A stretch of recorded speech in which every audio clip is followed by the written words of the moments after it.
ជំរាបសួរអ្នកទាំងអស់គ្នាខ្ញុំបង្រៀនអ្នកគ្នារបៀបដំណើរ Minecraft នៅក្នុង iOS ទូរស័ព្ទ iPhone យើងហ្នឹងឯងអ្នកគ្នាអញ្ចឹងជាដំបូងយើងនេះអ្នកគ្នាយើងនេះវាយពាក្យតាមខ្ញុំមកនេះខ្ញុំតក្អកតិចមកឈឺកយើងវាយនេះតាមខ្ញុំមកវាយនេះដូចខ្ញុំអញ្ចឹងមកខ្ញុំចេះអានអង់គ្លេសទេហើយបន្ទាប់មកយើងជួយយើងអស់មកចូលចង់ចង់ផ្លេចនេះ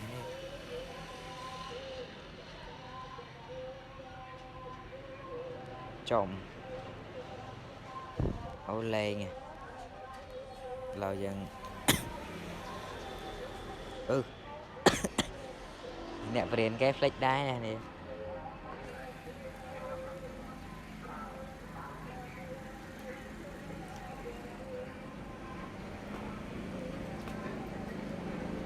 ឈប់នេះ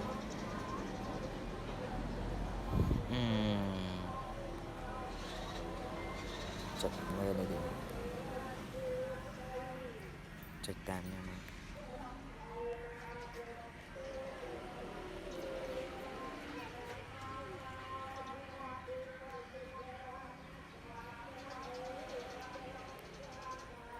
ចេះខ្ញុំវែងកន្លែងបាត់ហើយនេះ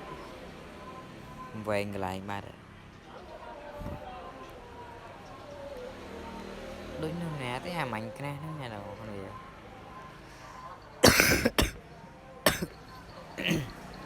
ឈឺក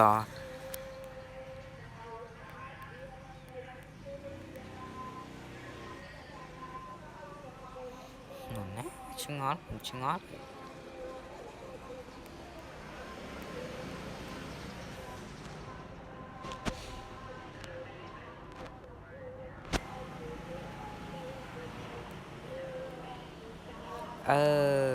ឈប់ចាំប្លែនេះឈប់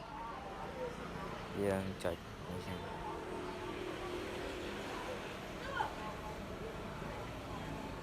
ដាក់ហៅកន្លែង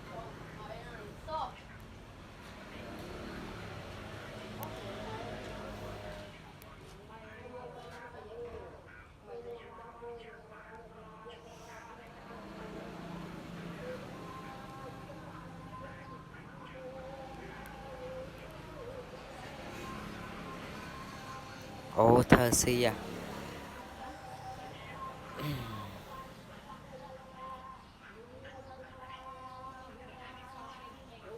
ជួយខ្ញុំคลิกអានេះបាត់ទេណានេះ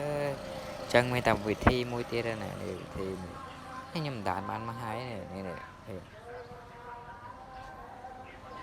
ឡូវខ្ញុំចង់យើងឈប់ចឹងខ្ញុំមានវិធីមួយទៀតអ្នកនេះអាចទៅថតយើងធ្វើចេះវិធីនោះខ្ញុំភ្លេចបាត់ហើយនេះអើយយើងអាចថតចេះថតចឹងណាអ្នកអាចទៅថតនៅក្នុងApp Store ក៏បានដែរនេះតែខ្ញុំចូល App Store យ៉ាងហ្នឹងថតនៅកន្លែងនេះក៏បានព្រោះខ្ញុំមានscanning SAP ហើយអូខេតើយើងថតហើយយើងចូលក្នុងកម្មវិធីនេះកម្មវិធីយើងចុចនៅកន្លែងត្រេ3នេះមកចុចslot មកចូលមកហើយយើងចុចអានេះចុចនេះយើងចុចអាកន្លែងនេះមកនេះចុចកន្លែងនេះមក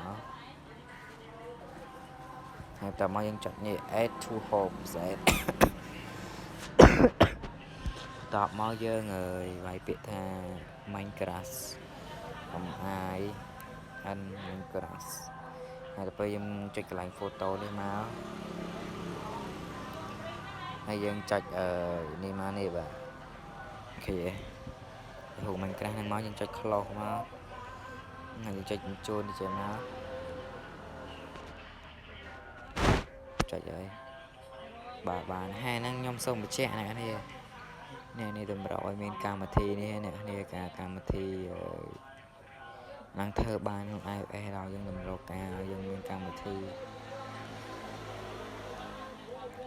អីនេះតំណាបាត់ហើយបើកាច់ចូល កម្មវិធីអក្សរសិទ្ធិតណែបារ៉ាបងប្រុសធ្វើស៊ីផ្លូវអារម្មណ៍ហើយកម្មវិធីនេះបន្តកម្មវិធីនេះណានេះជាងដល់2នឹងហើយកាន់យ៉ាងអាហ្នឹងយើងដល់នេះណាយើងដល់ទុកណា